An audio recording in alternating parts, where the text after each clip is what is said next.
కాళేశ్వరంపై కాంగ్రెస్ నేతలు దుష్ప్రచారం చేస్తున్నారని కేటీఆర్ మండిపడ్డారు. కన్నేపల్లి పంప్ హౌస్ ను ప్రభుత్వం ఆన్ చేయకపోతే 60,000 మందితో ప్రాజెక్టును ముట్టడిస్తామని హెచ్చరించారు. అయితే ప్రాజెక్టులో నీటిని నిల్వ చేస్తే 40 గ్రామాలు కొట్టుకుపోతాయని మంత్రి ఉత్తమ్ కౌంటర్ ఇచ్చారు.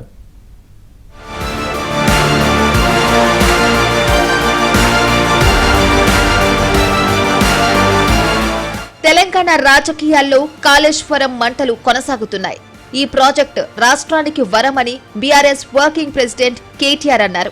2 పిల్లర్లు కుంగిపోతే కూలేశ్వరం అంటూ కాంగ్రెస్ నేతలు కుట్రపూరిత ప్రచారం చేస్తున్నారని మండిపడ్డారు. ప్రభుత్వానికి చేతకాకపోతే కేసీఆర్ కు 1 వారం అప్పగించాలని, తాము నీళ్లు ఎత్తి చూపిస్తామని సవాల్ విసిరారు. ఒక్క బ్యారేజ్లో 2 పిల్లర్ల కాడ కొంత కుంగుబాటు వచ్చింది. సరే, అందులో కూడా లంగతనం ఉందనేది మా అందరి అనుమానం. అందులో కూడా ఎలక్షన్ల ముంగటనే జరిగింది, ఏమో జరిగింది. కొంతమంది దుర్మార్గులు ఏదో చేసిండ్రు, ఎలక్షన్లు గెలిచేందుకు కేసీఆర్ను బద్నాం చేసేందుకని ఒక అనుమానం కూడా మాకున్నది. వాస్తవం ఏంటి అంటే, ఎక్కడైతే 2 పిల్లర్లు కుంగినాయో ఆ 2 పిల్లర్లు లేదా మొత్తం బ్లాక్ దాన్ని మొత్తం తీసేసి మళ్ళా కట్టినా అయ్యే ఖర్చు 400 కోట్లు. కేవలం 400 కోట్లు మాత్రమే. ఆ బ్లాక్ మొత్తం కట్టినా అందులో రూపాయి కూడా మళ్ళీ ప్రజల మీద పడేది లేదు.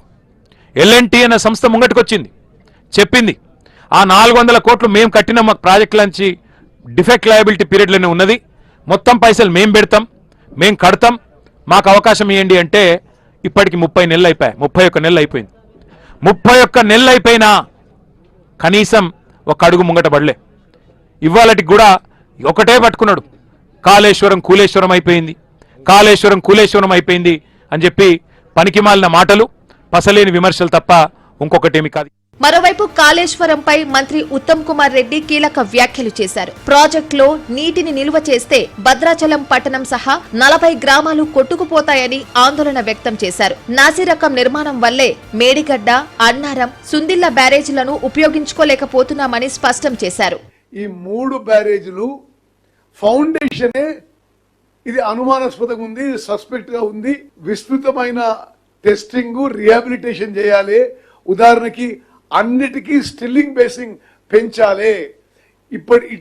యాజ్ ఇట్ ఈస్ గా ఆ బ్యారేజీలు ఉపయోగించలేము అని స్పష్టంగా ఇచ్చిండ్రు. జాతీయ అంతర్జాతీయ ఎక్స్పర్ట్స్ ఏమో బ్యారేజీలు ఉపయోగించలేము, కూలిపోతుండొచ్చు. మేడిగడ్డ బ్యారేజ్ కూలిపోతే కింద 44 ఊర్లు కొట్టుకపోతాయి, భద్రాచలం టౌన్ కొట్టుకపోతుంది, భద్రాచలం గుడి కొట్టుకపోతుంది. అందుకోసమే 3 బ్యారేజీలు కూడా గేట్లు పైకెత్తి allow free flow of the river అని చెప్పి వాళ్ళు చెప్తే, మరి కొద్దిగా కల్వకుంట్ల తారక రామారావు గారి కంటే కొంత వాళ్ళకి ఎక్కువ నాలెడ్జ్ ఉందని మేము అనుకుంటున్నాం. ఈ నేషనల్ డ్యామ్ సేఫ్టీ అథారిటీ వాళ్ళకి వాటర్ ఇప్పుడు ఇంపౌండ్ చేయడానికి వీలు లేదు, స్టోరేజ్ చేయడానికి వీలు లేదు. అది దానికి ఫౌండేషన్ డిఫెక్టివ్ గా ఉందని చెప్పి స్పష్టంగా లిఖితపూర్వకంగా ఇచ్చిపోయిండ్రు. అంతకుముందు కన్నెపల్లె పంప్ హౌస్ సందర్శన కోసం కేటీఆర్, బీఆర్ఎస్ నేతలు హైదరాబాద్ నుంచి భారీ కాన్వాయ్ తో బయలుదేరారు. వీరిని జనగామ జిల్లా పెంబర్తి వద్ద పోలీసులు అడ్డుకున్నారు. భారీ కాన్వాయ్ కు అనుమతి లేదని కేటీఆర్ కు చెప్పడంతో కాసేపు ఉద్రిక్త పరిస్థితి నెలకొంది. పోలీసులు, బీఆర్ఎస్ నేతల మధ్య వాగ్వాదం జరిగింది. అన్ని కార్లను అనుమతించాల్సిందేనని పోలీసులతో కేటీఆర్ వాదించారు. చివరకు బీఆర్ఎస్ నేతల బృందం కన్నెపల్లికి వెళ్లింది. అక్కడ కూడా పోలీసులు, బీఆర్ఎస్ నాయకుల మధ్య వాగ్వాదం చోటు చేసుకుంది. బీఆర్ఎస్ నేతలకు కంపౌండ్ లోపలికి అనుమతి లేదని పోలీసులు తెలిపారు. ప్రజా ప్రతినిధులను అనుమతించాలంటూ పోలీసులతో కోరుట్ల ఎమ్మెల్యే సంజయ్ వాగ్వాదానికి దిగారు. బారికేట్లు తీసుకుని ఎమ్మెల్యే సంజయ్, మాజీ మంత్రి జీవన్ రెడ్డి, మాజీ ఎమ్మెల్యే పెద్ది సుదర్శన్ రెడ్డి లోపలికి వెళ్లారు.